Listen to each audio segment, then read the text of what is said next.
Hello అండి, నేను మీ doctor Raj Kiran, managing director HRC hospitals. మీకు అందరికీ తెలిసిందే, HRC hospitals is a dedicated hospital to treat rheumatic and autoimmune diseases. ఈరోజు మనము యాంకలోజింగ్ స్పాండిలైటిస్ ఈ జబ్బుకి ట్రీట్మెంట్ ఆప్షన్స్ ఏమేమి అవైలబుల్ ఉన్నాయి మన దగ్గర. ప్రస్తుతం మన దేశంలో ఉన్న ట్రీట్మెంట్ ఆప్షన్స్ ఏంటి, ముఖ్యంగా అలోపతిలో ఏ మెడిసిన్స్ ఉన్నాయి, అవి ఏ స్టేజెస్లో ఎవరికి ఎలా యూజ్ చేస్తాము, సో ఆ మెడిసిన్స్ వాడడం వల్ల మనకు వచ్చే ఉపయోగాలు ఏంటి, కొన్నిసార్లు ఆ మెడిసిన్స్ వల్ల ఏం సైడ్ ఎఫెక్ట్స్ ఉండొచ్చు, వాటి బారిన పడకుండా మనం ఏం జాగ్రత్తలు తీసుకోవాలి. సో మన ట్రీట్మెంట్ మెడిసిన్సే కాకుండా నాన్ మెడికల్గా కూడా ట్రీట్మెంట్ ఆప్షన్స్ ఏమున్నాయి, ఇవన్నీ ఈరోజు మనం డిస్కస్ చేద్దాం.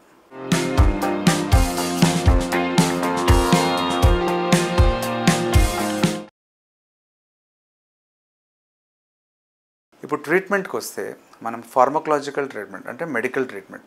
సో కొంతమందికి మోడరేట్ టు సివియర్ డిజీజ్ ఉందనుకోండి, కొంచెం యాజ్డాస్ సిఆర్పి వాల్యూస్ ఎక్కువ ఉన్నాయి, వాళ్ళకి మార్నింగ్ స్టిఫ్నెస్ అనేది ఆల్మోస్ట్ మార్నింగ్ కంటే ఆల్మోస్ట్ మధ్యాహ్నం వరకు వస్తుంది, బ్యాక్ మూమెంట్స్ చాలా ఇబ్బంది అయిపోతున్నాయి, పెయిన్ కిల్లర్ వేసుకున్నా తగ్గట్లేదు. ఇటువంటి వాళ్ళకి మనకి రకరకాల ట్రీట్మెంట్ ఆప్షన్స్ ఉన్నాయి. సో ముఖ్యంగా దీంట్లో అవైలబుల్ అయిన మెడిసిన్స్ ఏంటంటే నార్మల్ డిఎంఆర్డిస్ అంటాం, అంటే disease modifying anti rheumatic drugs అంటాము. సెకండ్ బయోలాజికల్ డ్రగ్స్ అంటాము. మూడోది మనకి టార్గెటెడ్ సింథటిక్ డిఎంఆర్డ్స్ అని అంటూ ఉంటాం అనమాట. ఇలా 3 రకాలుగా విభజిస్తూ ఉంటాం ఈ కేటగిరీ ఆఫ్ మెడిసిన్స్. సో ముఖ్యంగా మనకి యాంకలోజింగ్ స్పాండిలైటిస్లో వెన్నెముకకి సంబంధించిన ప్రాబ్లం ఎక్కువ వచ్చింది అనుకోండి, ఓన్లీ బ్యాక్ పెయిన్ అనేది మనకి బాగా ఇబ్బంది పెడుతుందంటే అప్పుడు నార్మల్ పెయిన్ కిల్లర్స్తో పాటు అడిషనల్గా మనం డిఎంఆర్డ్స్లో సల్ఫాసాలజిన్ వాడుతూ ఉంటాము. లేదు అంటే బయోలాజిక్స్కి వెళ్ళొచ్చు. సో సల్ఫాసాలజిన్, ఇలాంటి మెథోట్రెక్సెట్, ఇలాంటి మెడిసిన్స్ అనేటివి బ్యాక్ పెయిన్కి ఎంత ఎఫెక్టివ్గా పనిచేస్తాయి అనేది మనం చెప్పడం కష్టం. సో శాస్త్రయుక్తంగా క్లినికల్ ట్రయల్స్, రీసెర్చ్ వీటన్నిటిలో మనకి ఒక్కొక్కసారి ఈ బేసిక్ డ్రగ్స్ అనేటివి పెయిన్ కిల్లర్స్ సరిగ్గా పనిచేయకపోతే ఈ బేసిక్ సింపుల్ డ్రగ్స్ ఏదైతే సల్ఫాసాలజిన్ కానీ సాజ్ అని అంటూ ఉంటాము, లేకపోతే మెథోట్రెక్సెట్, ఫాలిట్రెక్స్, మెడిట్రెక్స్, ఇలాంటి మెడిసిన్స్ అంత ఎఫెక్టివ్గా ఉండకపోవచ్చేమో. ఎందుకంటే రీసెర్చ్లో కూడా ఇది బాగా ఎఫెక్టివ్నెస్ అనేది మనకి కొన్ని సందర్భాలలో కనపడలేదు. సో కొంతమంది పేషెంట్స్ని వాళ్ళ తీవ్రతను బట్టి ఒక్కొక్కసారి యూజ్ చేస్తూ ఉంటాం ఈ మెడిసిన్స్. కానీ ఈ బేసిక్ డిఎంఆర్డ్స్ ఏంటంటే బ్యాక్ పెయిన్ కాకుండా సపోజ్ మనకి మోకాళ్ళల్లో నొప్పి వచ్చింది అంటే ఈ యాంకలోజింగ్ వాళ్ళకి ఒక్కొక్కసారి మోకాళ్ళల్లో కూడా నొప్పి రావచ్చు, మోకాళ్ళు నొప్పి వచ్చి వాపు వస్తుంది, అరికాళ్ళల్లో కూడా నొప్పి వాపు వస్తుంది. ఈ కండిషన్ ఉన్నప్పుడు దాన్ని పెరిఫెరల్ స్పాండైలో ఆర్థరైటిస్ అంటాం. అంటే స్పాండిలో ఆర్థరైటిస్ అంటే మన వెన్నెముకకి సంబంధించిన ఆర్థరైటిస్, దీన్నే యాంకలోజింగ్ స్పాండిలైటిస్ అంటూ ఉంటాం. సో ఇలా కాకుండా పెరిఫెరీలో అంటే మోకాళ్ళు, అరికాళ్ళు, ఇక్కడ కూడా జాయింట్ పెయిన్, స్వెల్లింగ్, పాదాలు, ఫింగర్స్, టోస్, హీల్ ఇక్కడ కూడా వచ్చే అవకాశాలు ఉంటాయి కదా. సో వీటిని ఇట్లా స్టేజ్ ఉన్నప్పుడు దాన్ని పెరిఫెరల్ స్పాండిలో ఆర్థరైటిస్ అంటూ ఉంటాం. సో ఈ పెరిఫెరల్ డిజీజ్ అంటే యాంకిల్స్ కానీ, మోకాళ్ళు కానీ, చేతులు కానీ, ఈ జాయింట్స్లో ప్రాబ్లం వచ్చినప్పుడు మనకి ఈ డిఎంఆర్డిస్ అంటే సల్ఫాసాలజిన్, మెథోట్రెక్సెట్ ఈ మెడిసిన్స్ చాలా ఉపయోగపడే అవకాశాలు ఎక్కువ ఉన్నాయి. కానీ బ్యాక్ పెయిన్ ఒక్కటే అంటే బ్యాక్ బోను ప్లస్ మన హిప్స్ కానీ బటక్స్లో వచ్చే పెయిన్ అంటే సాక్రోయిలియాక్ జాయింట్ పెయిన్ మాత్రము కొంచెం ఈ రొటీన్గా వాడే సింపుల్ డ్రగ్స్కి చాలా రిఫ్రాక్టరీ ఉంటుంది, అంత ఎఫెక్టివ్గా ఉండకపోవచ్చు కొన్ని సందర్భాలలో. అప్పుడు మనము బయోలాజికల్ డ్రగ్స్కి వెళ్తాం. సో నార్మల్గా యాంకలోజింగ్ స్పాండిలైటిస్ కానీ లేకపోతే యాక్సియల్ ఎస్పిఏ అని వాడుతూ ఉంటాం. దీనికి రకరకాల టెర్మినాలజీస్ యూజ్ చేస్తూ ఉంటాం. యాక్సియల్ స్పాండిలో ఆర్థరైటిస్ కానీ వెన్నెముకకు సంబంధించిన ప్రిడామినెంట్గా అక్కడ ఎఫెక్ట్ ఇచ్చినప్పుడు మనకి రొటీన్గా వాడే పెయిన్ మెడిసిన్స్, డిఎంఆర్డ్స్ పనిచేయనప్పుడు బయోలాజికల్ డ్రగ్స్కి వెళ్తాం. బయోలాజికల్ డ్రగ్స్లో కొన్ని రకాలు కామన్గా యూజ్ చేసే డ్రగ్స్ ఇప్పుడు మనకి 2 రకాలుగా విభజిస్తాం దీన్ని. ఒకటి యాంటీ టిఎన్ఎఫ్ డ్రగ్స్ అంటాము, ఇంకోటి యాంటీ IL-17 డ్రగ్స్ అంటాం. ఇవి ఎలా పనిచేస్తాయంటే ఈ బేసిక్గా ఈ జబ్బులు యాంకలోజింగ్ స్పాండిలైటిస్లో ఆ జాయింట్స్ దగ్గర, ఆ బోన్స్ దగ్గర ముఖ్యంగా రిలీజ్ అయ్యే కెమికల్స్ ఏంటంటే TNF ఆల్ఫా, IL-17. సో మనం వాడే మెడిసిన్స్ ఈ బయోలాజిక్స్ ఏంటంటే వెళ్ళి ఆ TNF ఆల్ఫాని బ్లాక్ చేస్తాయి. సో అక్కడ మెయిన్గా ఆ బోన్లో పెయిన్ క్రియేట్ చేసేది ప్లస్ ఆ బోన్ని డ్యామేజ్ చేసేది TNF ఆల్ఫా ఒకటి, IL-17 ఇవి మెయిన్. ఇవి కాకుండా ఇంకా చాలా ఉంటాయి మనకి ఇన్ఫ్లమేటరీ మార్కర్స్ అనేటివి IL-1, IL-12, IL-6 చాలా ఉంటాయి మనకి, TGF బీటా అని పెద్ద లిస్ట్ ఉంటుంది. కానీ వీటికి మెడిసిన్స్ అవైలబుల్ ఉన్నాయి మెయిన్ ప్రిడామినెంట్ ఇన్ఫ్లమేటరీ మార్కర్స్కి. సో వీటిని మనం టార్గెట్ చేస్తూ ఉంటాం. సో దీంట్లో మనం కామన్గా యూజ్ చేసే రకరకాలు ఉన్న యాంటీ టీఎన్ఎఫ్ డ్రగ్స్ మనకి ముఖ్యంగా ఇప్పుడు మన దేశంలో అందుబాటులో ఉన్నవి 4 రకాల డ్రగ్స్. ఒకటి ఎటనార్సెప్ట్ అంటాం, రెండోది అడలిమిమాబ్ అంటాం, మూడోది ఇన్ఫ్లిక్సిమాబ్ అంటాము, నాలుగోది గొలిమిమాబ్ అంటాం. సో ఈ 4 రకాల యాంటీ టీఎన్ఎఫ్ డ్రగ్స్ ప్రస్తుతము మన దేశంలో అవైలబుల్ ఉన్నాయి. సో వీటికి సంబంధించి చెప్తాను ఒక్కొక్కటి. కామన్గా ఇప్పుడు ప్రస్తుతం యాంక్లోజింగ్ స్పాండిలైటిస్కి డాక్టర్స్ ప్రిఫర్ చేసే మెడిసిన్స్ అంటే రొటీన్గా వాడే మెడిసిన్స్ తగ్గకపోతేనే వీటి జోలికి వెళ్తాం. ఎందుకు అంటే వీటికి కొంచెం కాస్ట్ ఎక్కువ ఉంటుంది, plus at the same time కొన్ని సందర్భాలలో ఇమ్యూనిటీని కొంచెం సప్రెస్ చేసే సైడ్ ఎఫెక్ట్స్ వచ్చే అవకాశాలు ఉంటాయి. కాబట్టి సో ఇవి కొద్దిగా రిజర్వ్డ్గా పెట్టుకొని ఫస్ట్ డ్రగ్స్ పనిచేయకపోతే వీటికి వెళ్తూ ఉంటాం అనమాట. సో యాంటీ టీఎన్ఎఫ్ ఆల్ఫా డ్రగ్స్లో ఇప్పుడు ప్రస్తుతం మన దేశంలో కామన్గా మనం యూజ్ చేసే డ్రగ్ అడలిమిమాబ్ అంటాం. ఈ అడలిమిమాబ్ అనేది మనకి 40 mgలో వస్తుంది. వన్స్ ఇన్ 15 days వాడుతూ ఉంటాము.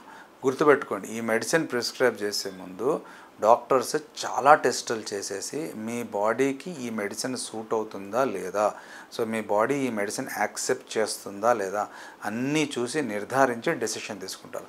ఇది ఊరికే తీసుకునే మెడిసిన్ కాదు. This is only for your information. అది ఈ మెడిసిన్స్ అవైలబుల్ ఉంటాయి.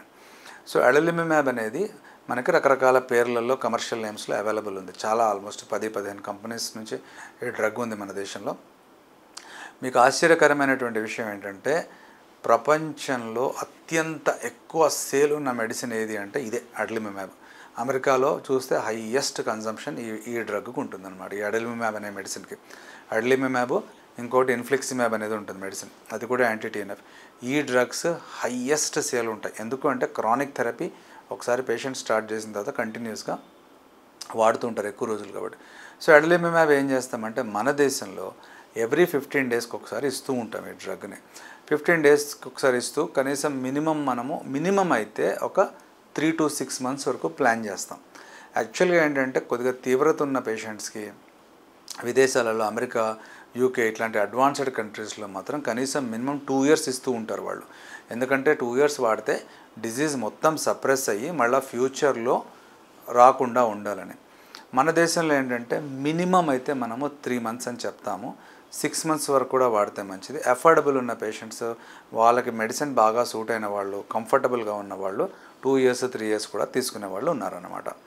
సో ఇది ఎవ్రీ 15 daysకి తీసుకుంటూ ఉండాలి. దీనివల్ల కామన్ సైడ్ ఎఫెక్ట్స్ ఏముంటాయంటే ఇమ్యూనిటీ కొంచెం సప్రెస్ అవుతుంది కాబట్టి మెయిన్గా బాడీలో టీబీ ఇన్ఫెక్షన్ ఎక్కడన్నా ఏమన్నా సైలెంట్గా ఉంటే టీబీ రియాక్టివేట్ అయ్యే ఛాన్సెస్ ఎక్కువ ఉంటాయి. సో అందుకనే దీన్ని డాక్టర్స్ ఎప్పుడు కూడా ప్రతి ఇంజెక్షన్ ఇచ్చే ముందు మీ బాడీలో ఇన్ఫెక్షన్స్ ఏమన్నా ఉన్నాయా, టీబీ లాంటిది ఎక్కడన్నా ఉందా అని దాన్ని ఐడెంటిఫై చేయడానికి ట్రై చేస్తారు. టీబీ అనేది మన బాడీలో మనకు తెలియకుండా ఉంటుంది. ఒక్కొక్కసారి మనకి జ్వరం రాదు, ఏ సిమ్టమ్స్ ఉండవు, కానీ టెస్ట్ చేస్తే మీ బాడీలో టీబీ ఉన్నట్టు ఉంటుంది. అంటే ఎసిమ్టమాటిక్ అనమాట.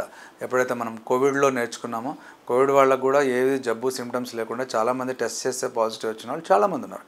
అలానే టీబీ కూడా కొంతమందికి ఏ సిమ్టమ్స్ లేకుండా బాడీలో హిడెన్గా ఉండే ఛాన్సెస్ ఉంటాయి. అటువంటి వాళ్ళని లేటెంట్ టీబీ అంటాం టెక్నికల్గా. సో ఆ లేటెంట్ టీబీ ఉన్న వాళ్ళకి కొంచెం మనం ముందుగా టీబీ మెడిసిన్స్ ఇచ్చి ఇది ఇస్తూ ఉంటాం, లేకపోతే వాళ్ళకి ఇది అవాయిడ్ చేయడానికి ట్రై చేస్తూ ఉంటాం అనమాట.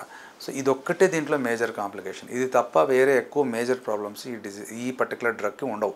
కానీ ఇమ్యూనిటీ కొంచెం సప్రెస్ అయ్యే అవకాశాలు ఉంటాయి, లివర్ ఎంజైమ్స్ పెరిగే అవకాశాలు ఉంటాయి. కాబట్టి ఈ మెడిసిన్ అనేది స్ట్రిక్ట్గా సో రుమటాలజిస్ట్ పర్యవేక్షణలో మాత్రమే తీసుకోవాలి అని మనకి DCGI గవర్నమెంట్ కూడా ఆ మెడిసిన్స్ మీద కానీ క్లియర్లీ మెన్షన్ చేస్తారు.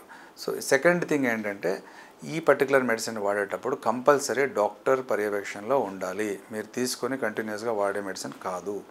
సో అడలిమిమాబ్ తర్వాత కామన్గా యూజ్ చేసే డ్రగ్ ఎటనార్సెప్ట్ అంటాం. ఎటనార్సెప్ట్ వీక్లీ వన్స్ తీసుకోవాలి. సో ఇది కూడా అంతే 3 months to 4 months తీసుకుంటూ ఉంటాం. సో అడలిమిమాబ్కి ఎటనార్సెప్ట్కి చిన్న వ్యత్యాసాలు ఉంటాయి. అడలిమిమాబ్ వన్స్ ఇన్ 15 తీసుకుంటాం, ఎటనార్సెప్ట్ వీక్లీ వన్స్ తీసుకుంటూ ఉంటాం. ఎటనార్సెప్ట్కి కొంచెం సేఫ్టీ ప్రొఫైల్ బెటర్గా ఉంటుంది, కానీ అడలిమిమాబ్ అంత ఇమీడియట్ రిజల్ట్స్ రావు. ఇలా కొన్ని చిన్న మైనర్ డిఫరెన్సెస్ ఉంటూ ఉంటాయి.